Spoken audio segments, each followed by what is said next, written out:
అందశ్రీ గారు రాసిన పాట ఇక రాష్ట్ర గీతం అవుతున్నందుకు గర్వపడదామన్నా. ఎస్ ఆ విషయంలో అనుమానం లేదు. కానీ ఒక నిమిషం ప్రేమరాజు గారు ఏదో మాట్లాడుతున్నారు. ఒక నిమిషం ప్రేమరాజు గారు ప్లీజ్. ఎల్లన్న గారు చెప్పండి. ఎల్లన్న గారు మీరు అన్నది అందశ్రీ గారి కంటే ఇంకెక్కువ మానపరిచే మాట మాట్లాడుతున్నారు. మీరు చిరస్థాయిగా నిలిచిపోయే పాట కాబట్టి కీరవాణి గారు చేస్తున్నారంటే ఏమర్థం వెంకన్న గారు? ఏమనుకోవాలి మేము ఎల్లన్న గారు? అంటే చిరస్థాయిగా నిలిచిపోయే పాట తెలంగాణ కళాకారులు చేయలేరా?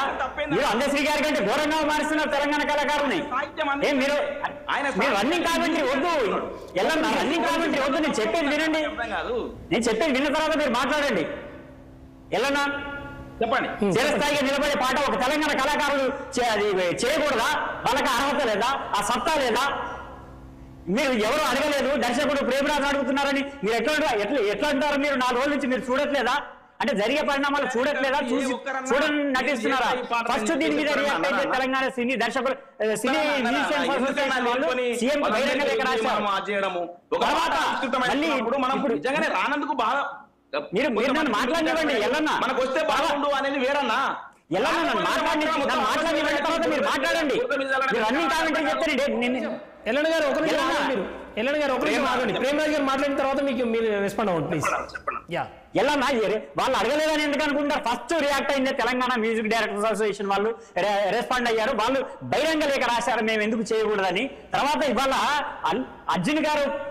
తమ్ముడు అర్జున్ మాట్లాడే మాటలో అడగలేదని మీరు అనుకుంటున్నారు. ఆయన ఆవేదన ఒక కళాకారుడిగా ఆయన లోపలికి పోయి చూస్తే మీకు అర్థమవుతుంది ఆయన దాని గురించి ఎంత ఆవేదన చెందాడో. నిన్న మొన్న కూడా టీవీ ఛానల్లో మాకు అర్హత లేదా, మేము ఎందుకు చేయలేదా అని ప్రశ్నించారు. మీరు అది చూడలేదు గనక ఆయన స్వాగతిస్తున్నాడని మీరు అనుకుంటున్నారు. ఆయన మనసులో పోయి చూస్తే మీకు తెలిసేది.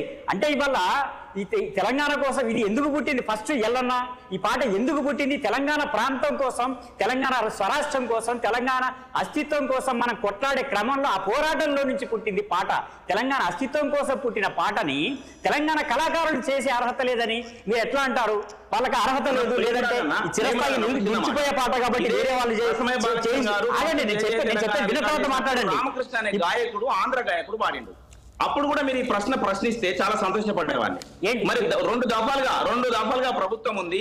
జయ తెలంగాణ రాష్ట్ర గీతంగా కాలేదు. కానప్పుడు అదే రామకృష్ణ వాడిన పాఠం తెలంగాణ ఉద్యమంలో అంతటా పాడుకున్నాను.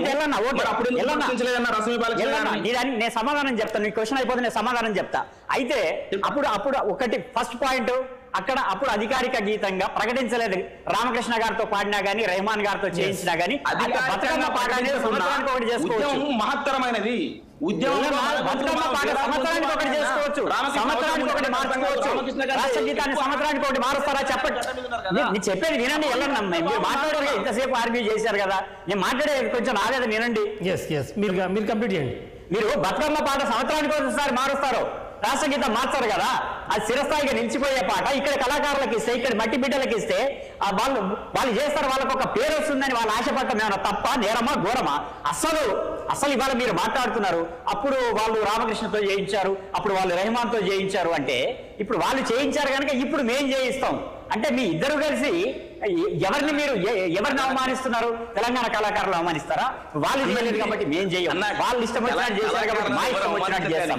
ఇప్పుడు ఒకటి నేను చెప్పేది వినండి ఎల్లన్న.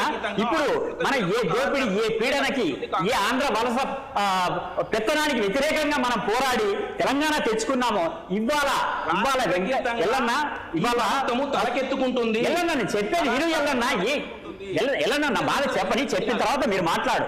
ఇవాళ సీఎం గారు అన్న మాటలను బట్టి నేను చెప్తున్నా. సీఎం గారు ఏమన్నారు? నాకు సంబంధం లేదు, కవి గారికి, అందశ్రీ గారికి వదిలేశాను అన్నారు. ఇవాళ అందశ్రీ గారు ఏమంటారు? ఎవరితో పాడిస్తున్నారంటే కీరవాణి గారికి తెలుసు, నాకు తెలియదు అంటారు. అంటే ఇవాళ ఫైనల్ గా తెలంగాణ ముఖ్యమంత్రి గారికి తెలియదు ఆ పాట ఎవరు పాడుతున్నారో, ఆ పాట రాసిన కవికి తెలియదు ఎవరు పాడుతున్నారో. అంటే చివరిగా తెలంగాణ ఆత్మగౌరవాన్ని మీరు తీసుకుపోయి ఎవరి కాళ్ళ దగ్గర మీరు తాకట్టు పెట్టారో మీరు సమాధానం చెప్పండి. ఎల్లన్న మీరు ఒక అధికార పార్టీ ప్రతినిధిగా నేను మిమ్మల్ని క్వశ్చన్ చేస్తున్నా, మీరు సమాధానం చెప్పండి. ఎవరి కాళ్ళ దగ్గర తెలంగాణ ఆత్మగౌరవాన్ని మీరు ఇలా తాకట్టు పెట్టారు? ఎవరికి తెలియదు? ఇలా చెప్పండి సమాధానం. దయచేసి ఆవేశపడకండి. ఎందుకంటే అందరికీ తెలంగాణ ఆత్మ పట్ల, తెలంగాణ ఉద్యమం పట్ల, తెలంగాణ కౌలు కళాకారుల పట్ల ఆత్మగౌరవంగా ఉండాలన్నటువంటి ఆవేదన అందరికీ ఉన్నదన్న. ఇలా నేను కూడా తెలంగాణ కళాకారులకు అవమానం జరిగితే ఎట్టి పరిస్థితుల్లో తట్టుకోనన్నా. తెలంగాణ కళాకారుడైన, తెలంగాణ కవి అయినటువంటి ఒక అందశ్రీ గారి పాటను ఇలా రాష్ట్ర ప్రభుత్వం తలకెత్తుకుంటుంది, రాష్ట్ర గీతంగా ప్రకటించబోతుంది. ఇది ఒక కోణం. దాన్ని మనం గర్విద్దాం, హర్షిద్దాం, మనం సంతోషపడదాం, సంబరం చేసుకుందాం. ఇది పోతే మీరు ఇంతకుముందు అన్న మాట ప్రకారం నేనేమంటున్నాంటేనా, ఇక్కడ బిడ్డలు మ్యూజిక్ చేయరా అనేది ఒక వంతు చేస్తారు. బ్రహ్మాండమైనటువంటి జానపదాలు ఎన్ని కోకొలలు వచ్చినాయి, ఓ అద్భుతంగా, అసలు ఎక్కడ ప్రపంచం దాటిపోయే పాటలు రాశారు. నేనేమన్నా మొన్న మిట్టపల్లి గారు రాసిన పాట ఇలా అద్భుతంగా మొత్తం అన్ని భాషల్లో కూడా ఆవిష్కృతం అవుతుంది. తెలంగాణ బిడ్డలు తక్కువేం కాదన్నా, తక్కువ. మన మన కీరవాణి గారు ఈ పాటను జయ జయ తెలంగాణను చేసినంత మాత్రాన, కీరవాణి గారు మ్యూజిక్ చేసినంత మాత్రాన తెలంగాణలో అవమానపరిచినట్టు ఎట్లయితుందన్నా? తెలంగాణ మొత్తం తెలంగాణ మ్యూజిక్ డైరెక్టర్ అవమానపరిచినట్ట? మీకు రాదు మొత్తానికి ఏం రాదని చెప్పినట్ట? కాదు కదన్నా. రాష్ట్ర గీతాన్ని ఒక మ్యూజిక్ డైరెక్టర్ తోటి చేయించినంత మాత్రాన మిగతా మ్యూజిక్ డైరెక్టర్ అవమానపరిచినట్టు కాదు కదా. 3 రంగుల జెండా బట్టి అని చెప్పేసి చిరణార్జున చేసిండు. రవి కళ్యాణ్ అవమానపరిచినట్ట అన్న? కాదు కదన్నా. మనం దయచేసి దాన్ని ఒక పాజిటివ్ కోణంలో మీరు అర్థం చేసుకోవాలని చెప్పేసి తెలియజేస్తా ఉన్నా. ఇలా తెలంగాణ కవులకు, కళాకారులకు కాంగ్రెస్ ప్రభుత్వము ఒక గొప్ప స్థానం ఇచ్చింది. కళాకారులకు, ప్రధానంగా కవికి, ఇలా అందశ్రీ రాసినటువంటి ఒక సహజ కవికి గొప్ప స్థానం ఇచ్చి రాష్ట్ర గీతంగా ఆవిష్కృతం చేస్తున్నటువంటి ఈ సందర్భంలో మనందరం సంబరపడదాం. సరే, అక్కడక్కడ కొంతమందికి నేను ఆ పాట చేస్తే బాగుంటుండే అని చెప్పేసినట్టు ఎవరైనా మ్యూజిక్ డైరెక్టర్ ఉంటే దయచేసి చాలా రకరకాల పాటలు మళ్ళా వస్తాయి, మళ్ళా చేసుకుందాం వేరే వేరే పాటలుగా. రాష్ట్ర గీతంగా రానందుకు బాధపడుతూ ఎవరైనా చింతిస్తే దయచేసి ఏమనుకోదు. మన పాట గొప్పగా ఉండాలని, మన పాట ఇంకా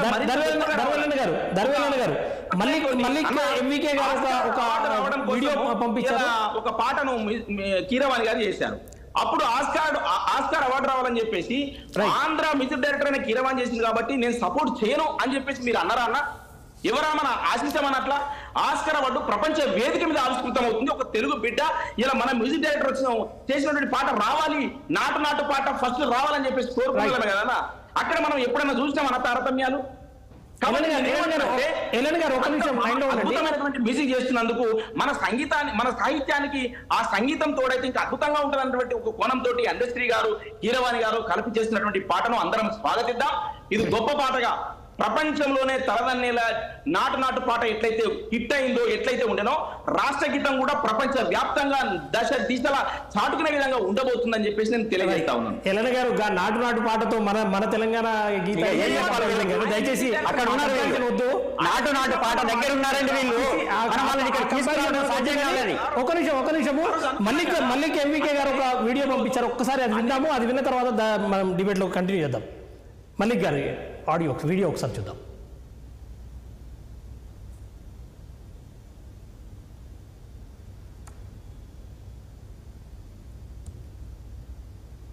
అండి, నేను మల్లిక్ ఎంవికే, సంగీత దర్శకుని. నేను కనిపించకపోయినా నా పాటలు టీవీ సీరియల్స్లో కానీ సినిమాలో కానీ వింటూనే ఉంటారు. మేము ముందుకు రావడానికి కారణం ఏంటంటే జయ జయ హే తెలంగాణ ఆత్మ, తెలంగాణ యాంథమ్, దాని గురించి బాగా చర్చ జరుగుతూ ఉంది మీడియాలో, సోషల్ మీడియాలో కూడా పెద్ద చర్చ జరుగుతూ ఉంది. అసలు ఈ సమస్యకి అంతటికి కారణం అందశ్రీ గారు అనుకుంటా నేనైతే. ఎందుకంటే నేను కీరవాణి గారితో వర్క్ చేస్తే అయిపోయేది అనుకుంటే అక్కడితో అయిపోయేది. అసలు సమస్య ఉండేది కాదు. ఆయన ఇష్టం, ఆయన సాహిత్యం అది అని చెప్పేసి. అసలు ఆయన ఎప్పుడైతే ఇక్కడ సంగీత దర్శకులు లేరు అని మాట్లాడడం వల్లే అసలు సమస్య స్టార్ట్ అయిందండి. అందశ్రీ గారు ఒకటే మీరు గుర్తుపెట్టుకోవాలి, ఇక్కడ సంగీత దర్శకులు అనే వాళ్ళు లేకపోతే ఎవరి సంగీతంలో మీకు ఇంత పేరు వచ్చిందో చెప్పాలి. మీరు ఎవరు సంగీతం చేస్తే వచ్చింది మీకు ఈ పేరు? ఈరోజు అందశ్రీగా పిలువబడుతున్న మీకు ఎవరు సంగీతం చేస్తే పేరు వచ్చిందో చెప్పాలి. క్యాసెట్లు చేసుకునేటోళ్ళు. నువ్వు అక్కడికి వెళ్ళి వచ్చినావు కదా, అదే క్యాసెట్ల నుండి వచ్చావు కదా, అది గుర్తురాలే? ఇప్పుడు నిన్ను ప్రభుత్వం సీఎం పక్కన కూర్చోబెట్టుకోగానే నీకు అదైపోయిందా? ఒక సంగీత దర్శకుడిగా నా ఆవేదన లేరు అన్నారు కాబట్టి. వీళ్ళందరూ కాదా? భీమ్స్ కాదా? సురేష్ బొబ్బిలి కాదా? వందే మాత్రం సీనన్న లేడా? చరణ్ అర్జున్ లేడా? బొంబాయి బోలే గారు లేరా?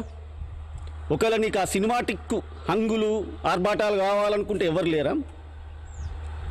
కీరవాణి గారి స్థాయిలో ఎవరు లేరు అని. కీరవాణి గారి రూటు వేరు, వాళ్ళంతా వేరు బాసు. నీకేం తెలుసు నీకు? కీరవాణి గారు పెద్ద సినిమాలు చేసుకుంటూ ఎదిగారు కాబట్టి ఆ టైం ఫేసు అదంతా అది కలిసి వచ్చి ఆ సినిమాలు ఇట్టాయి, ఆ పేరు వచ్చింది. ఆస్కార్ వరకు వెళ్ళగలిగారు. ఆస్కార్కి ఎన్ని కోట్లు ఖర్చు పెట్టారో తెలుసా బాస్ నీకు? నువ్వు చేయించుకుంటే చేయించుకో. ఆస్కార్ అవార్డు గ్రహీత చేయించుకున్నా నేను, నా చరిత్రలో ఒక పేరు నిలుస్తుందన్న స్వార్థం ఉంటే చేయించుకో, వదనట్లేదు ఎవరిక్కడ. కానీ తెలంగాణ సంగీత దర్శకులు లేరు అని ఒక మాట మాట్లాడావు చూడు, అది తప్పు అంటున్నా నేను. అందరికి నమస్కారం. రైట్, అది ధర్మేలన్న గారు అన్న మల్లిక్ గారు రియాక్షన్ పాపం ఆయన నిజంగానే బాగా హట్ అయినట్టుగా కనిపిస్తుంది. ఇప్పుడు నేనేమంటున్నా, వాళ్ళ మధ్యన సన్నిహిత్యం ఎట్టుందో ప్రేమరాజన్నకు అలాగే అందశ్రీ గారికి వాళ్ళ సన్నిహిత్యాన్ని బట్టి మనం ఒక్కొక్కసారి మన సన్నిహిత్యాన్ని బట్టి రకరకాలుగా మాట్లాడుకుంటాం అన్న. అది ఇంటర్నల్ గా మాట్లాడుకున్నది కాల్ రికార్డ్ చేసి బయట పెట్టడం కూడా ఎందుకో నాకు మంచిగా అనిపించలేదు అన్న. నిజంగానే ఒక సామరస్యకంగా నిజంగానే తెలంగాణ మ్యూజిక్ డైరెక్టర్ తోటి చేయించే అది ఉంటే పోయి అన్న మనం చేస్తామన్నా అని చెప్పేసి అడిగితే బాగుంటుండేనేమో. అందశ్రీ గారిని ప్రత్యక్షంగా కలిసి ఇవన్నీ ఫోన్ రికార్డింగ్ లో అవ్వడం. ఇప్పుడు మనకు సన్నిహిత్యం ఉంది, బలరామ్ అన్నతో నాకు బాగా సన్నిహిత్యం ఉంది. ఏదో ఫోన్ మాట్లాడేటప్పుడు ఏదో పడితే అది మాట్లాడుతుండొచ్చు కదా, సన్నిహితంగా ఉన్నప్పుడు కొన్ని మాట్లాడుతుండొచ్చు కదా. దానంతా మాత్రం అందరికీ దాన్ని రుద్దాల్సిన అవసరం లేదని చెప్పేసి నేను వ్యక్తం చేస్తా ఉన్నాను. ఎందుకంటే ఏ సందర్భంలో ఆయన మాట్లాడుతున్నప్పుడు అట్లా మాట్లాడిండో కానీ నేనొకటే, అందశ్రీ గారు ఈ తెలంగాణ సమాజం మీద తెలంగాణ కవులలో ఒక సహజ కవన్న. ఆయన నిజంగా ఆయన రాయనప్పుడు ఆయన పాటలు వేరే ఎవరన్నా చదువుకున్న వాళ్ళతోటి ఆయన చెప్పుతుంటే రాయించిన వాడన్న పాటలు, ఇది రాయి బిడ్డ అని చెప్పేసి రాయించిన వాడు ఒక సహజ కవి. మనం గర్వపడాలి కదన్న. ఆ స్థాయి నుంచి వచ్చిన బిడ్డది ఒక రాష్ట్ర గీతంగా ఆవిష్కృతం అవుతున్నప్పుడు మనం సంతోషపడాలి కదన్నా. ఎందుకన్నా మనకి ఇవన్నీ కూడా ఈ భేషజాలు పెట్టుకొని రాష్ట్ర గీతంగా ఇన్ని నాళ్ళు లేదు, ఇన్ని నాళ్ళు కూడా మనం ఇంత ఎందుకో గలాట చేయలేదు. ఏదో అదే రసమే బాలకృష్ణ గారికి ఫోన్ చేసి అప్పుడు రికార్డులు ఎందుకు బయట పెట్టలేదు? రసమే బాలకృష్ణ గారు రాష్ట్ర గీతంగా పెట్టరా అందశ్రీ గారి అని చెప్పేసి ఎందుకు మరి కాల్ రికార్డు చేసి పెట్టలేదు? ఇప్పుడు ఆవిష్కృతం అవుతున్న టైంలో ఎందుకు అంటున్నా. నేను విమర్శించట్లే, కానీ ప్రేమరాజన్న కూడా ఈ 2 దఫలుగా ప్రభుత్వం ఉండే కదా, ఆ ప్రభుత్వం టైంలో రాష్ట్ర గీతంగా లేని టైంలో మనం ఎందుకు పోరాటం చేయలేదు?